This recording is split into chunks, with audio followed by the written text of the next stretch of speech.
Hi, I am Anshika. Welcome back to my YouTube channel. Today I will be talking about my group discussion experience at Desha and Company. So the do's and don'ts that I am going to talk about will help you in any GD that you will give in the future. Also, in the previous video I talked about my aptitude round. If you haven't seen that video till now, go and check it out. So in this video particularly, I will be talking about how the process looked, how the discussion flowed, and what exactly happens inside the GD room. So if you have a GD coming up, then this video is for you. Let's get started. Okay, so I got the notification that I have qualified for the GD round 1 or 2 days in advance, and I had to report to the Gurgaon office that is in Cyber City. And one tip that I will like to give to everybody: if you are going for the same interview, same profile, and to the same office, please carry your lunch boxes or something to eat, because it will be very difficult to leave the premises once you're inside, because they can call you at any time. Now I will quickly talk about how the GT was exactly being conducted. So basically we were 10 to 12 people. We were all from different colleges. Then we were taken inside a room. There was this round table, and there were around 12 students. Each student had one cue card in front of him or her, and there was a number written like from 1 to 12. So that's how we were calling each other, because of course we cannot learn 12 names in just 2 to 3 minutes. And at one end of the table all the participants were sitting, and at the other end not all, there were just two coordinators, right? Now as we entered, we took our place. Coordinators spoke for two times. One was when they gave us the GD topic. Second was when they told us that your time has ended. That's all. Don't go there. Don't start talking to the coordinator. Don't start questioning the coordinator. Please may I sit? Please may I speak? No. Go, take your place. As everybody is sitting, sit there. As they give the topic, start working on it. As they say, start the discussion. Don't start the discussion with them, or don't take a permission that should I start? No. They want to see that if you are initiating, how confidently you are initiating. So just look at the group, to the people with whom you actually have to discuss a topic, and then speak that let me set the context, let me begin with the discussion. Any phrase you can use, right? And confidently speak to the people with whom you're discussing. Don't seek any permission. So this is the first thing that I'll suggest you. So basically they gave us the topic, and the topic was that there should be one universal income for everybody with no income division. This was the topic. At first it sounded a little confusing, but it was pretty easy. The topic was really very easy, and we were given around 2 minutes to prepare, and then we were told to start the discussion. Point 1. Now if you are very confident, if you think you have some really valid point, or you're very confident with your communication skills, go ahead and start the discussion. Like I told you that let me start, or to start with. So as the topic says this, let me set the context, whatever you are comfortable with. Now do this only when you are confident, because either that first expression will make the entire discussion in your favor, otherwise that first impression will end up becoming your bad last impression. So don't do this. If you think that even like 0.0001% you're underconfident, then just pause for a moment, structure your content properly, and then speak. As somebody began the discussion abruptly, and unfortunately that girl did not even set the context. So she thought that by starting the discussion she will win brownie points, but that went against her. Don't end up doing this mistake. Okay, so she began with the topic, and then she began with her point of view. Then I was the second person, because till then I got enough time to understand that okay, this is how I need to speak, and these are my pointers. Then I began with setting the context. After setting the context, I gave it a direction that this is my opinion. Fortunately, I had a few factual backing as well for my opinions. So I stated them as well, that this particular theory supports my argument. That again worked in my favor. After that, the other person built upon my argument. People looked satisfied with what I said, and that again worked in my favor. Like that day, I was feeling like the luckiest child, because around 2 to 3 people said that yes, she's very right, we agree with her, yes, I totally support whatever she has said. So of course, like, that was something I wasn't expecting, but maybe my confidence, and I just got lucky that I could recall these theories. So I began with my POV and my sources, my theories that I had. After that, the other person built upon my argument. Now, how you build upon somebody's argument? Either you can start with, I also agree with whatever she has said, to add, and then continue with your statement. Okay, then, or you can, like, you don't want to show that agreeing or disagreeing segment, you can just start, in addition to what she has said just now, I want to say this.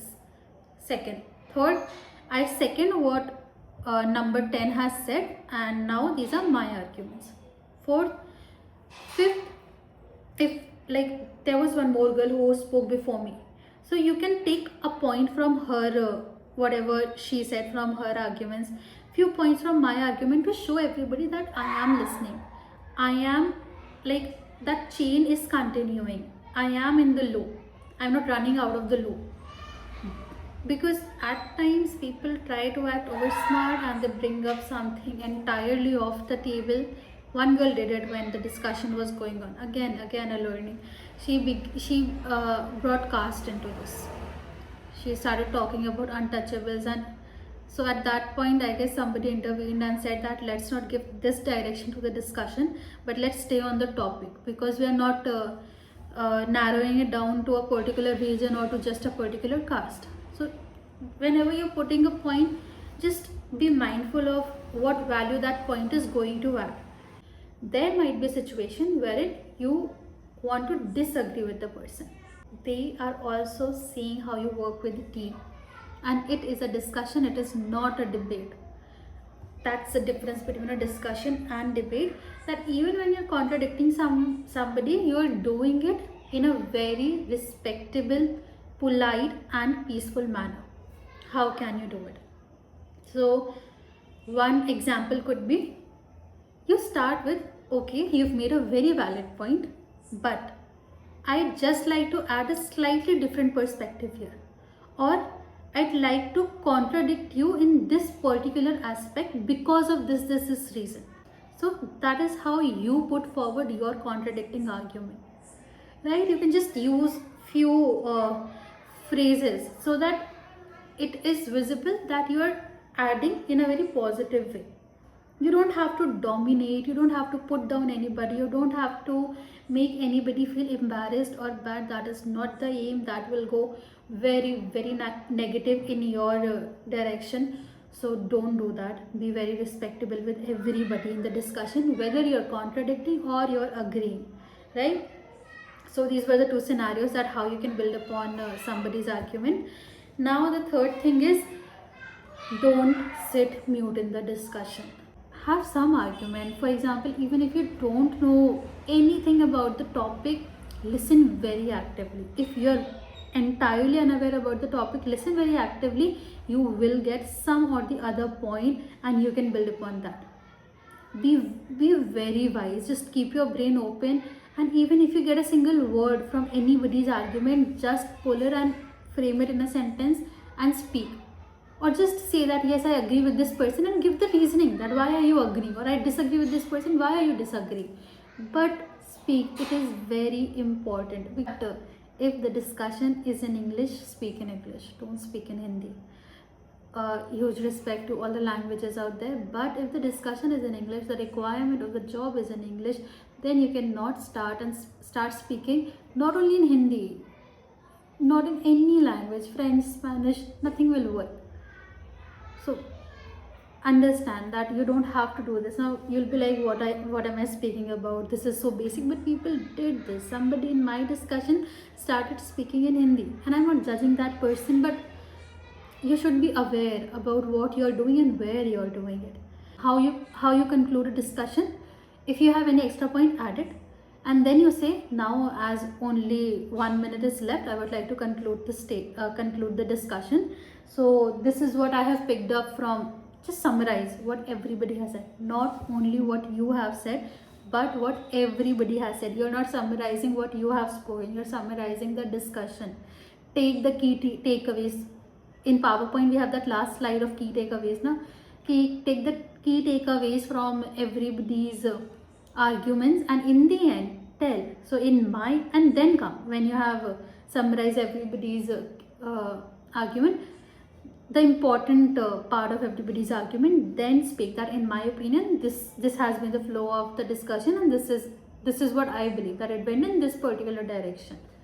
That's how you conclude it, showing that you have been listening, making everybody feel inclusive, showing that a spirit of being of having the capability of listening, then structuring, and then presenting it. And I qualified for this round, and luckily I was one of the best speaker as well. But something happened, because as I told you that this opportunity was opened twice, a recruitment opportunity.